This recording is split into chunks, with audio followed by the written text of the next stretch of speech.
Did you know that around 74% of Americans drink a cup of coffee every day? I personally really love a good cup of coffee. However, coffee tends to have the effect where you'll go up really fast and then down really fast. So, for those who really struggle with caffeine, matcha is a fantastic alternative.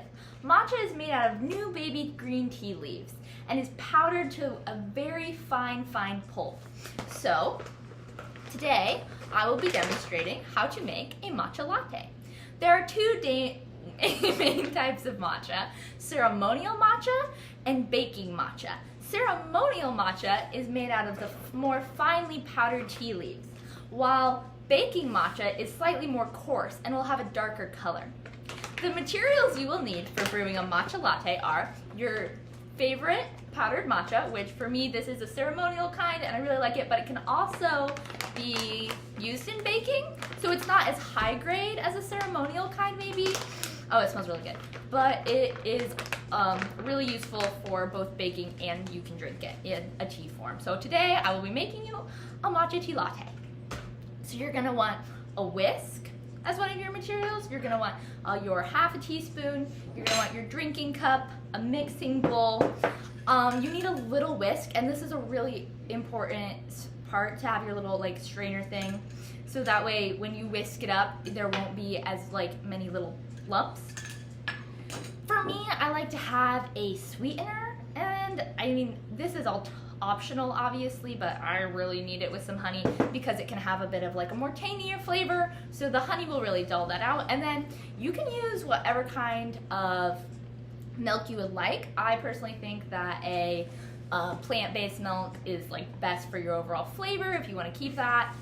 Okay, so your first step you're gonna want to do is measure yourself out 1.5 teaspoons, or just like 1, 2. So this is a half a teaspoon, and you're gonna dump that through your little strainer, and you're gonna sift that into your bowl. You gotta really make sure that you get all of it through there, and it'll come out really powdery. You probably can't really see it, but just this really fine powder. It smells really good. Takes a hot second. Okay.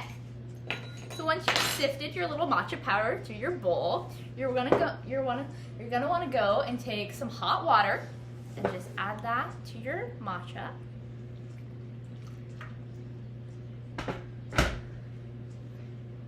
It's really warm, but I'm gonna hold it so you can see.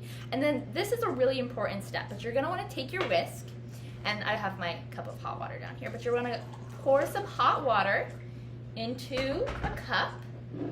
You're gonna take it and you're gonna put your whisk into your hot water cup.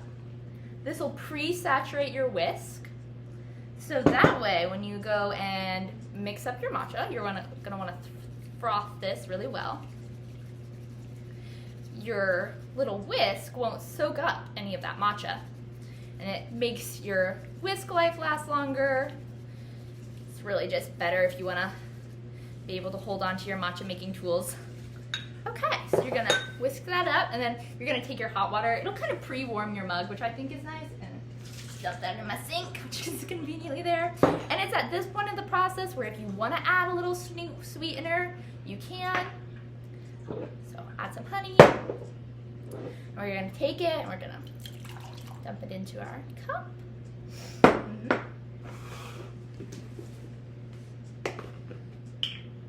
Go ahead and add your oat milk.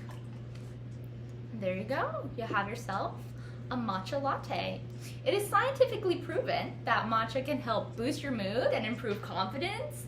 It can also help with cognitive function. Matcha is also a great way to unwind and feel still energized at the same time because it releases its caffeine in such a slower manner. It's really just a great way to go about your day, and it'll keep that headache coming from not having your cup of coffee, but it'll also not quite have the effects of the coffee. So I hope sometime you go and drink yourself a matcha latte. Thank you. Flip it.